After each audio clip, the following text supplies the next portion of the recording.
आज के इस विश्लेषण में हम सीधे उस खौफनाक लोक कथा में उतरने जा रहे हैं जो मध्य प्रदेश के नरसिंहपुर रोड के एक कॉलोनी से शुरू हुई थी। देखिए, ये सिर्फ एक आम डरावनी कहानी नहीं है, बल्कि ये मिथकों, मनोवैज्ञानिक खौफ और सबसे अहम इंसानी लालच के बीच के टकराव का एक बेहद दिलचस्प अध्ययन है। हम ये समझने की कोशिश करेंगे कि कैसे एक स्थानीय अंधविश्वास पल भर में एक भयानक वास्तविकता में बदल गया। अब जरा सोचिए, क्या हो अगर किसी इंसान की परछाई ही जिंदा होकर अपना एक अलग वजूद बना ले। ये एक ऐसा सवाल है जो डर और हमारी पहचान को लेकर एक अजीब सी कश्मकश पैदा करता है। आखिर डर है क्या? क्या ये हमेशा बाहर से आने वाला कोई खतरा है, या हमारे ही अंदर का कोई हिस्सा जो अचानक हम पर हावी हो जाता है? आज की इस चर्चा में हम इसी रहस्य को परत दर परत खोलेंगे। तो चलिए, सबसे पहले उस 1.5 फुटिया की लोक कथा पर एक नजर डालते हैं जिसने उस छोटी सी कॉलोनी की नींद उड़ा दी थी। कहानियों के हिसाब से ये एक आधी अधूरी आत्मा या शायद किसी जिन का बच्चा है। इसकी लंबाई सिर्फ 1.5 फुट बताई जाती है, पर अगर ताकत की बात करें तो वो एक आम इंसान से 100 गुना ज्यादा है। इसका जो शारीरिक विवरण मिलता है वो रोंगटे खड़े करने वाला है। आधा चला हुआ चेहरा, बिल्कुल काली आंखें जिनमें कोई पुतलियां नहीं हैं और उल्टे सीधे हाथ पैर। ये कोई आम साया नहीं है, बल्कि सुनसान सड़कों पर रात के अंधेरे में शिकार करने वाला एक खौफनाक जीव है। इस मामले में एक बेहद अहम किरदार आती हैं शकीला आपा। इनके पति ही इस 1.5 फुटिया के सबसे पहले शिकार बने थे। जब राघव नाम का एक क्राइम जर्नलिस्ट इस केस की जांच करने वहां पहुंचा तो शकीला आपा ने ही उसे इस साये का सबसे बड़ा सच बताया। उनका ये बयान बहुत महत्वपूर्ण है क्योंकि ये साया इंसानों का मांस या खून नहीं पीता, बल्कि ये सीधा उनका वजूद यानी उनकी परछाई निगल जाता है और उसके बाद इंसान अंदर ही अंदर पूरी तरह खोखला हो जाता है।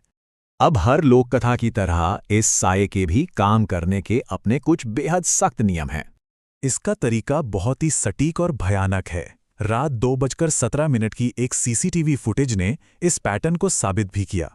ये साया हमारी सबसे आम इंसानी आदत का फायदा उठाता है, पीछे मुड़कर देखने की आदत। पहले ये पीछे से किसी रोते हुए बच्चे या किसी परिचित की आवाज निकालता है। जैसे ही कोई इंसान करुणा या जिज्ञासा में पीछे मुड़ता है, ये सीधा उसके सीने पर झपटता है और उसकी परछाई छीन लेता है।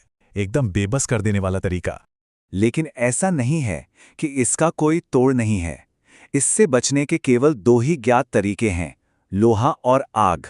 जब पत्रकार राघव पर पहली बार हमला हुआ था तो वह एक लोहे की चाबी के वार से खुद को बचाने में कामयाब रहा। पौराणिक कथाओं में भी आपने सुना होगा कि लोहा हमेशा से ही अलौकिक शक्तियों के खिलाफ एक ढाल माना गया है। हालांकि उस रात राघव की जान तो बच गई, पर बदकिस्मती से वह अपनी परछाई को नहीं बचा पाया। और यहीं से शुरू होता है इस कहानी का सबसे दिलचस्प और डरावना हिस्सा, परछाई खोने का मनोवैज्ञानिक असर। यहाँ परछाई को इंसान की जीवन शक्ति के रूप में देखा गया है। जरा इस अंतर को समझिए। एक सामान्य अवस्था में इंसान की परछाई उससे जुड़ी होती है और वो मानसिक रूप से शांत होता है, लेकिन जैसे ही परछाई अलग होती है उसका भयानक असर शुरू हो जाता है। शिकार को हमेशा सीने पर एक भारीपन महसूस होता है और एक ऐसा गंभीर पैरानोया हावी हो जाता है जहां हर वक्त अदृश्य सांसें सुनाई देती हैं। ऐसा लगता है जैसे इंसान अपना दिमागी संतुलन पूरी तरह खो रहा हो। जर्नलिस्ट राघव के साथ हुए अनुभव से मानसिक पतन के इस पूरे घटनाक्रम को हम साफ साफ समझ सकते हैं। शुरुआत स्लीप पैरालिसिस से हुई, फिर वो खौफनाक पल आया जब उसने आईने में देखा कि उसकी परछाई उसके साथ हिल नहीं रही थी, बल्कि किसी 3 साल के बच्चे की तरह दीवार पर बिल्कुल सीधी खड़ी थी। धीरे धीरे ऑडिटरी हेलुसिनेशंस इतने बढ़ गए कि फोन कॉल्स पर सिर्फ भारी सांसें सुनाई देने लगीं, और आखिर में टूटे कांच के टुकड़ों में उसे खुद का चेहरा नहीं बल्कि उसी 1.5 फुटिया का चेहरा दिखने लगा। इस पूरी प्रक्रिया का अंत बेहद विचलित करने वाला होता है। जब साया पूरी तरह से दिमाग और शरीर पर हावी हो जाता है तो इंसान अंदर से भौतिक रूप से सड़ने लगता है। जब राघव ने कांच पर अपना हाथ मारा था तो उसे कोई दर्द महसूस नहीं हुआ और ना ही उसके हाथ से एक कतरा खून निकला। शरीर से बस एक पुरानी कब्र जैसी भयानक सड़न की बदबू आ रही थी। इसका मतलब साफ था, वो जीव अब पूरी तरह से उसके शरीर को अपना नया बर्तन बना चुका था। लेकिन ठहरिए, इस कहानी का असली सच अभी आना बाकी है। अब हम रुख करते हैं एक ऐसी सच्चाई की तरफ जो अलौकिक नहीं बल्कि इंसानी है। ये बात इस पूरी कहानी को पलट कर रख देती है। ये खौफनाक जीव खुद चलकर वहां नहीं आया था। असली खेल तो कहीं और चल रहा था। एक तरफ ये प्राचीन जिन जैसी आत्मा थी और दूसरी तरफ असली राक्षस, एक बहुत ही अमीर बिल्डर और उसका तांत्रिक। उनका मकसद कोई आत्माएं निगलना नहीं था, वो बस उस कॉलोनी में डर का माहौल बनाकर वहां की करोड़ों की जमीन को कौड़ियों के भाव में हड़पना चाहते थे। ये सब एक सोची समझी साजिश थी। उस तांत्रिक ने जानबूझकर इस साये को बुलाया था।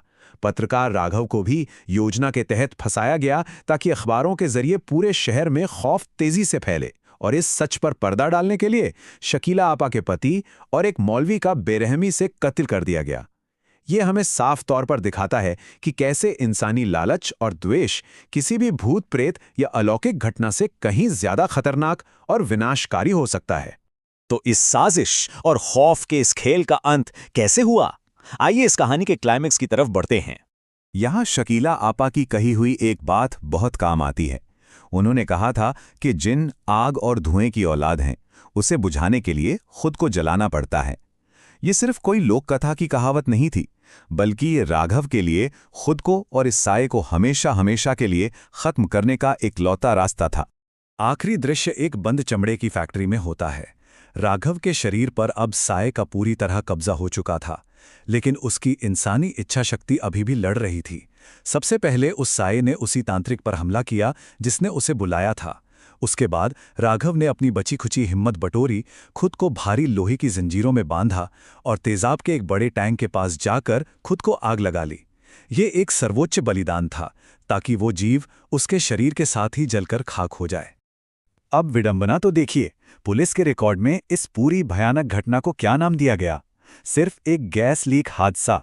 ये कितनी अजीब बात है ना कि हमारा समाज और सिस्टम ऐसी खौफनाक और समझ से बाहर की घटनाओं को छिपाने के लिए उन्हें कितने आराम से सामान्य हादसों का रूप दे देता है।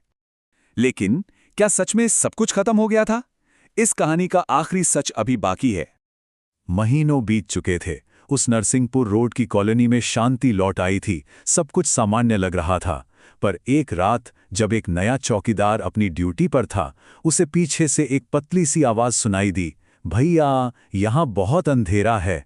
उसने पीछे मुड़कर देखा तो वहां कोई इंसान नहीं था, लेकिन जब बाद में सीसीटीवी कैमरा देखा गया तो साफ दिखाई दिया कि उस चौकीदार के ठीक पीछे वही 1.5 फुट की परछाई खड़ी हाथ हिला रही है। राघव और वो सारे लालची लोग तो मारे गए, लेकिन वो 1.5 फुटिया वो अब आज़ाद हो चुका था। अब उसका कोई मालिक नहीं था। और इसी के साथ हम अपने इस विश्लेषण के अंत पर आते हैं, पर एक ऐसे सवाल के साथ जो शायद आपको सोचने पर मजबूर कर दे। हमारी इंसानी फितरत बेहद जिज्ञासु होती है। हम जानते हैं कि पीछे खतरा हो सकता है, फिर भी हम मुड़कर देखने से खुद को रोक नहीं पाते। तो अगर कभी अंधेरे से कोई आवाज आए तो क्या सच में बिना पीछे मुड़े आगे बढ़ते रहने की हिम्मत किसी में होगी? इसी डरावने लेकिन अहम सवाल के साथ हम आज के इस विश्लेषण को यहीं विराम देते हैं। हमारे साथ जुड़ने के लिए बहुत बहुत धन्यवाद।